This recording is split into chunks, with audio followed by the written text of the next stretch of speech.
எல்லாருக்கும்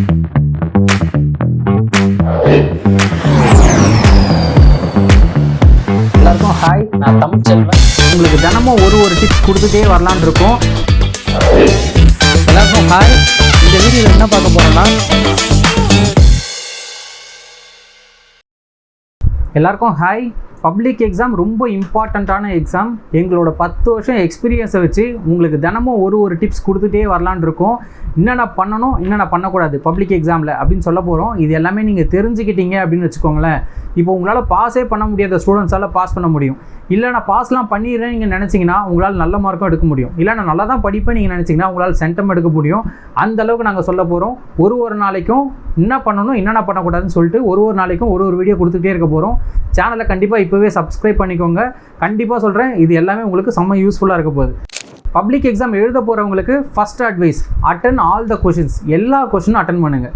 ஆக்சுவலாக பப்ளிக் எக்ஸாமில் எந்த ஸ்டூடெண்ட்ஸையும் எந்த டீச்சரும் ஆக்சுவலாக ஃபெயில் பண்ணணும்னு நினைக்கவே மாட்டாங்க. ஏன்னா அவங்களுக்கு நல்லாவே தெரியும் அந்த டீச்சர்ஸ்க்கு அந்த பப்ளிக் எக்ஸாம் பேஸ் பண்ணி தான் அந்த ஸ்டூடெண்ட்ஸோட லைஃபே இருக்குன்றதுனால கண்டிப்பாக எந்த ஸ்டூடெண்ட்டுக்கும் ஃபெயில் ஆகணுன்ற ஒரு எண்ணமே அவங்களுக்கு இருக்காது. ஆனால் அந்த பேப்பரை நீங்கள் எதுவுமே எழுதாமல் கொடுக்குறீங்கன்னு வச்சுக்கோங்களேன், எதுவும் எம்டி பேப்பர் கொடுக்குறீங்கன்னா அவங்களால எந்த இடத்துல மார்க் போட முடியும்? எங்கேயுமே மார்க் பண்ண முடியாது. மார்க் போடணும்னு நினச்சா கூட அவங்களால மார்க் போட முடியாது. அதனால் நான் உங்களுக்கு என்ன சொல்ல வரேன் அப்படின்னு பார்த்தீங்கன்னா, அட்டன் ஆல் த கொஷனுக்கு மீனிங் என்னன்னா, நீங்கள் எந்த லெசன் படிச்சிங்களோ அந்த லெசன் நீங்கள் படித்த கொஷனை கேட்காம வேறு கொஷனை கேட்டுட்டாங்க அப்படின்னு வச்சுக்கோங்க. அப்படியே அந்த கொஷனை விட்டுட்டு வர தேவையில்லை. நீங்கள் என்னென்னலாம் படிச்சிங்களோ அந்த லெசனில் அந்த கொஷின்ஸ்க்கு ரிலேட்டடாக அது எல்லாமே நீங்கள் எழுதி வச்சிங்கன்னா கண்டிப்பாக அதுக்கு உங்களுக்கு மார்க் கண்டிப்பாக கொடுக்க போகிறாங்க. எதுவுமே மார்க்கும் இப்போ ஒரு 5 மார்க்ஸ் கொஷின், இப்போ நீங்கள் வந்து 2 மார்க்ஸ் படிக்கிறீங்க, நீங்கள் படித்த 2 மார்க்ஸில் எதுவுமே கேட்கல, ஆனால் 5 மார்க்ஸில் அந்த கொஷின் கேட்குறாங்க. ஷார்ட் ஆன்சர் படிச்சிருக்கீங்க, எல்லா லெசனும் ஷார்ட் ஆன்சர், நீங்கள் ஷார்ட் ஆன்சர் நல்லா தரவா இருக்கீங்கன்னு வச்சுக்கோங்களேன். அந்த ஷார்ட் ஆன்சரில் அந்த கொஷின் கேட்கல, நீங்கள் படித்த கொஷின் அதுக்கு போல லாங் ஆன்சரில் கேட்டிருக்காங்கன்னு வச்சுக்கோங்க. நம்மளுக்கு லாங் ஆன்சர் தெரியலையே நீங்கள் நினச்சி விட்டுறக்கூடாது. நீங்கள் படித்த 2 மார்க்ஸ் அந்த ஷார்ட் ஆன்சர்ஸ்லாம் இருக்குல்ல, இது எல்லாமே அப்படியே பாயிண்ட்ஸாக கலெக்ட் பண்ணி எல்லாமே அப்படியே தரவா படிச்சிருப்பீங்களே, அதை அப்படியே எடுத்துகிட்டு போய் லாங் ஆன்சரில் எழுதினாலே உங்களுக்கு 5 மார்க்ஸ்னு ஒரு 5 மார்க்ஸ்னு வச்சுக்கோங்களேன்.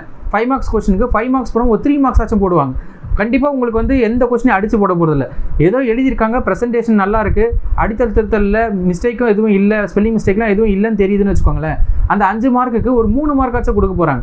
அந்த மாதிரி நீங்கள் ஹெட்டிங்லாம் போட்டு அழகாக எழுதுனீங்கன்னு வச்சுக்கோங்களேன், கண்டிப்பாக அந்த லெசனில் அந்த டாபிக் எப்படி தான் கவர் ஆகிடும். நீங்கள் 5 மார்க்ஸ் படிக்கவே இல்லைனா கூட நீங்கள் படித்த 2 மார்க்ஸ் எல்லாத்தையும் கவர் பண்ணி மொத்தமாக சேர்த்து 5 மார்க்ஸாக நீங்கள் எழுதலாம். இல்லை எனக்கு 5 மார்க்ஸ்லாம் தெரியாது, நான் அந்தளவுக்கு படிக்க மாட்டேன், 2 மார்க்ஸே படிக்க மாட்டேன் அப்படின்னு வச்சுக்கோங்க.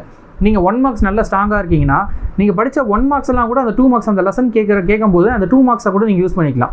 இல்லை எனக்கு வந்து 1 மார்க்ஸை கூட எனக்கு அந்தளவுக்கு தெரியாதுன்னு வச்சுக்கோங்க, நான் பாஸ் பண்ணவே முடியல, எனக்கு எப்படின்னா ஒரு வழி சொல்லுங்கள் அப்படின்னு நீங்கள் ஒரு ஐடியா கேட்டிங்கன்னா, இப்போ நீங்கள் ஒரு பப்ளிக் எக்ஸாமில் ஒரு 15 1 மார்க் கேட்குறான்னு வச்சுக்கோங்களேன்.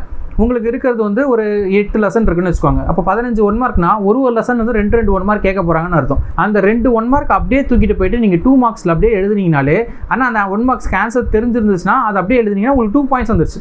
2 மார்க்ஸுக்கு 2 பாயிண்ட்ஸ் போதுமானது தானே? கண்டிப்பாக உங்களுக்கு 2 மார்க்ஸ் கொடுத்துருவாங்க, அப்படின்னா 1 மார்க்காச்சும் கொடுப்பாங்க.